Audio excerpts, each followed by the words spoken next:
The moment that you stop chasing a narcissist is often when they actually come back.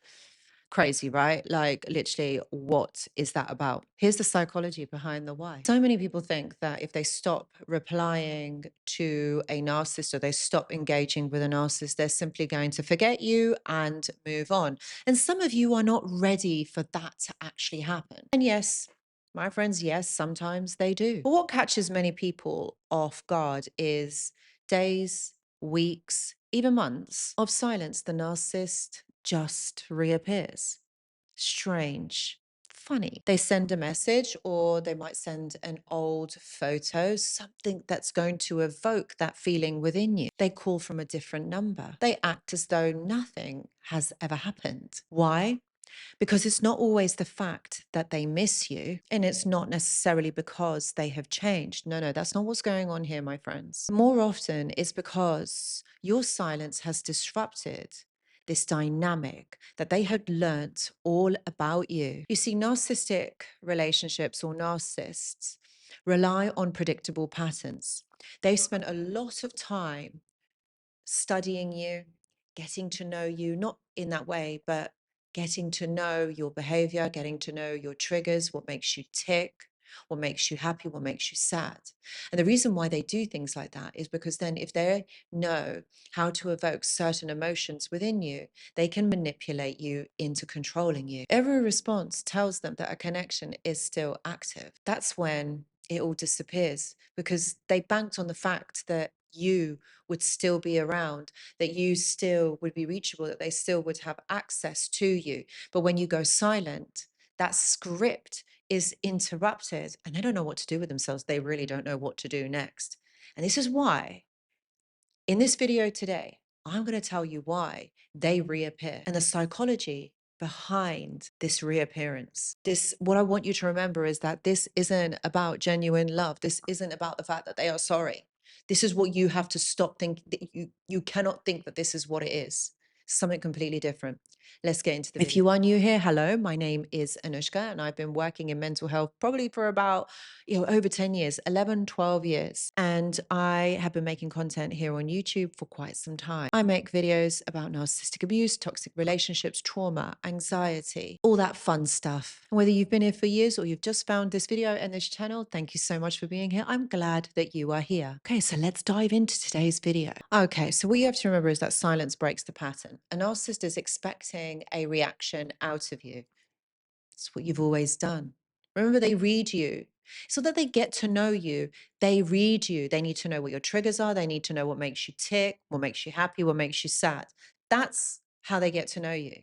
That's what they wanted to know about you. You got to understand that so many abusive tactics rely on predictability. That's how someone can have control over you because they rely on predictability, on what you do over and over. Predictability, I mean, is how they get to know what your triggers are.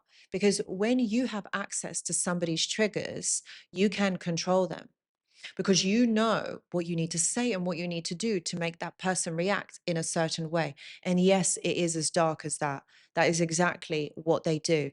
Narcissists are hypersensitive. They work on patterns, okay, patterns of behavior. We all have patterns. We all have ways that we behave. And that's what they try to learn early on in the connection. Okay. They try to figure you out simply so that they can control you. And you're going to say, well, why are they so focused on control?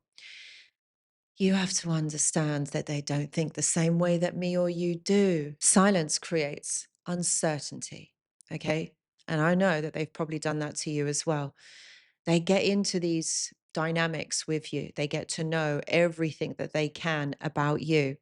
Okay, they're so lovely. They're so kind at the beginning. They put you on this pedestal. They make you feel $1 million, right?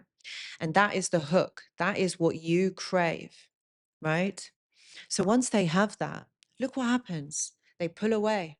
They're not themselves. And you're left wondering, just what is going on? Have I done something? Have I said something? And after a few months, maybe even years of this cycle going round and round, you begin to realize that this is what they do. And then you suddenly pull away and you go silent because you just need headspace from all of this, time to figure things out. Okay, you no longer are predictable. they no longer can read you. And what happens is this creates uncertainty. So they don't know what your next move is going to be. So they don't know how to behave. Their usual strategies stop working. So now they don't have control over you. And why is that a problem? Why? That's a big problem for them, my friends. It's a huge problem because they lose access to validation. Okay, the reason why they fight so hard, this the reason why they reappear, reason why they come back into your life is because you got to remember you've got something that they want and they don't want to give that up so easily. Okay, it's your validation, it's your kindness, your compassion, your patience, the way that you make them feel. This is what they're obsessed with, not you, not you as a person. Do you think they got to know you?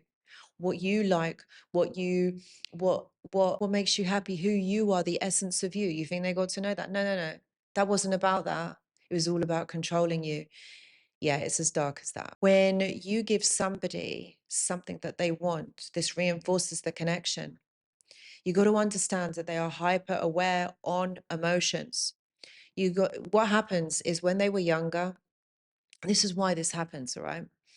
When they were younger, they weren't accepted as who they are. And they learned that very early on. They either had to overperform to get the validation that they needed from their parents, or they just simply weren't accepted who they are. So they had to change their identity, they had to change their personality, they had to change their behavior to become something that their parents wanted from them, right?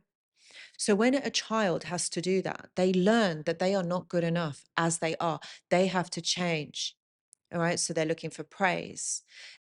Every child wants their parents' validation and attention. It's just human nature. This is what we're wired to. But when a child doesn't get that, or when it's very conditional, which it is in these cases, either you give a lot or you don't give any, the child is going to crave it. And this is a need that was never met in childhood. So now think about it. Fast forward to adulthood. Do you think any of that has changed? No, it's still the same thing.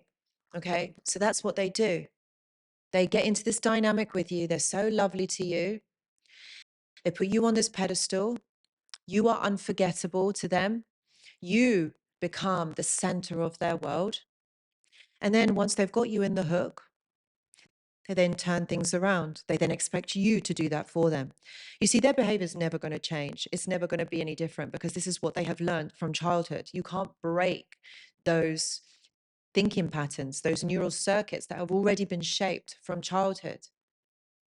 So that is why they have to bank on control, controlling you to stay. And if you think about it, it's a trap. It's not even a relationship, it's a trap. So when you are silent, it removes all of that control, curiosity, the obsession with you, the wanting you. People always want what they can't have. And that's why you'll hear from them because it's eliciting that. They begin to ask themselves, why aren't they responding like, what on earth is going on? You see, the narcissist isn't going to think that they're not good enough. No, they're not going to think that. See, they don't think like that, like me and you. They don't internalize this. They're going to think, have they moved on? Have that person lost interest? But all in all, remember, it's all about control. So reappearing, putting themselves out there is what they're going to do. They're still testing whether that emotional bond is alive. They might send a casual text, an apology, something to spark your interest, something to interrupt you. Because they know, or they bank on the idea that at some point you will react, or some point there might be something that hopefully it's going to make a difference. The goal isn't about reconciliation all the time. No, it's about seeing if they can get any attention or reaction from you. And what happens is usually they'll return when you're healing. And you know why? Why they are going to return when you're healing is because your focus isn't them anymore. You've watched the videos, you've read the blogs, maybe some of you are in therapy, trying to understand this, trying to better your life. But what happens is your energy, your attention isn't on them. It's not asking why, how come, what if. No, because your energy isn't there. They can feel it, that your attention is on you, is elsewhere. They don't like this. You're becoming emotionally independent. And a shift like this is very unsettling to a narcissist because they can't get what they want from you anymore. Remember, they thought that they would have access to you. like whenever they wanted. They thought that they can have you whenever they wanted. They want this old dynamic to continue. They don't want you to change. But please remember, my friends, don't mistake this reappearance as though they have changed, like they have done the work and they've worked on themselves and that, they are going to be a better person. And although I know that many of you probably have thought this or maybe had wished this, and I know that their reappearance might, for some of you, kind of validate your ego to think, yeah, I wasn't the bad one. Yeah, I'm still lovable. But it's not about that, my friends. You are lovable and you don't need them to validate you. Think about the person that they were to you. Think about how they made you feel. Think about what they did. Now, if a person like that can do that to you, they're going to keep doing it to you. They haven't changed. They haven't done the work. They might say they've gone into therapy, but for someone like that to go into therapy, I highly doubt that. It's going to take years of work, because you've got to go deep, deep into the past. And after a few weeks or a few months, they're going to be reappearing. The work ain't done. Believe me, the work isn't done. So, what to do if they do come back? Okay, save this bit. You got to ask yourself what actually has changed. What actually has changed in them? You've also got to ask yourself, are you responding from peace or is this ego? Ask yourself also, does my response bring me closer to the life that I want, or am I just settling? You got to remember, okay, my friends, that going silent isn't a strategy. This isn't about you getting your own back on this person. This is about you working towards your goals, your new life, and putting yourself first. This isn't about trying to teach somebody a lesson. If that's what you're doing this for, you're going to fail, because you are not the center or you're not the priority of why you are doing this. When you go silent, okay, you are putting yourself first. You're creating space that you can have, you can think about things. That's what you're doing it for. You're doing it for you. When you stop making them the center of your life, that's when they reappear. But be aware, my friends, it's not about love, it's about control. So, my friends, if you have enjoyed this video, please do give it a thumbs up. And if you haven't already, please consider subscribing to the channel. Thank you so much for being here, and I hope to see you in the next video. Goodbye.